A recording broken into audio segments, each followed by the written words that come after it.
जिस बात का डर था वही हुआ। राध्या, जिसने अपने दिल और जान लगाकर मिठाइयाँ बनवाई थी, उसी को अब सबसे बड़ी बेइज्जती झेलनी पड़ी। व्यापारियों के सामने, पूरे परिवार के सामने और सबसे बढ़कर अपने पति ओमकार के सामने। घटना की शुरुआत बहुत मासूम थी। दशहरा और दिवाली के मौके पर शहर के सबसे बड़े और पुराने व्यापारी ने मित्तल परिवार को एक भारी ऑर्डर दिया था। मित्तल परिवार का नाम सिर्फ उनके कारोबार के लिए नहीं, बल्कि उनकी ईमानदारी और परंपरा के लिए भी मशहूर था। यह ऑर्डर परिवार के लिए प्रतिष्ठा का सवाल था। इसीलिए मिठाइयों की जिम्मेदारी सौंपी गई नई बहू राध्या को।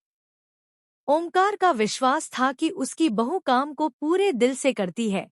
उसकी पैकिंग, क्वालिटी और प्रस्तुति हमेशा बेहतरीन होती है। राध्या ने भी इस विश्वास को टूटने नहीं दिया।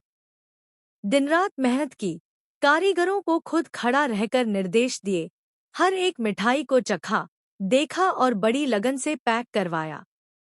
डिब्बे देखकर किसी को भी गर्व होता। खूबसूरत पैकिंग, देसी अंदाज और घरेलूपन का स्वाद, हर तरफ से तारीफ मिल रही थी। लेकिन घर की दीवारों के भीतर माहौल इतना सरल नहीं था। दादी और उर्मी बुआ हमेशा से राध्या की मौजूदगी से चिढ़ती थी। उन्हें लगता था कि इस नई बहू के आने से उनका महत्व कम हो गया है। अब सब उसे सराहते हैं, सब उसी की ओर ध्यान देते हैं। इसीलिए उन्होंने ठान लिया था कि चाहे कुछ भी हो, राध्या की मेहनत पर पानी फेरना है। रात के समय, जब सब सो गए थे और मिठाइयों की पैकिंग पूरी हो चुकी थी, तभी उर्मी बुआ ने अपनी चाल चली। वह दबे पांव स्टोर रूम में पहुंची और डिब्बों के भीतर की ताज़ी मिठाइयां निकालकर उनकी जगह बासी मिठाइयां भर दी। बाहर से सब वैसा ही दिख रहा था, पर अंदर का सामान पूरी तरह बदल चुका था।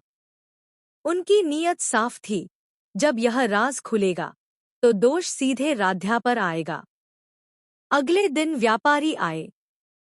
उन्होंने पैकिंग देखकर खूब तारीफ की। बोले, इतनी सुंदर और प्रोफेशनल पैकिंग हमने कहीं और नहीं देखी। मिठाइयों में घरेलूपन का एहसास साफ झलक रहा है। परिवार गर्व से मुस्कुरा रहा था। राध्या की आंखों में चमक थी, लेकिन यह चमक कुछ ही पलों में बुझ गई। जैसे ही व्यापारी ने डिब्बा खोला, सबकी सांसें थम गईं। अंदर की मिठाइयां खराब थीं, बासी, बदबूदार और बिल्कुल अयोग्य।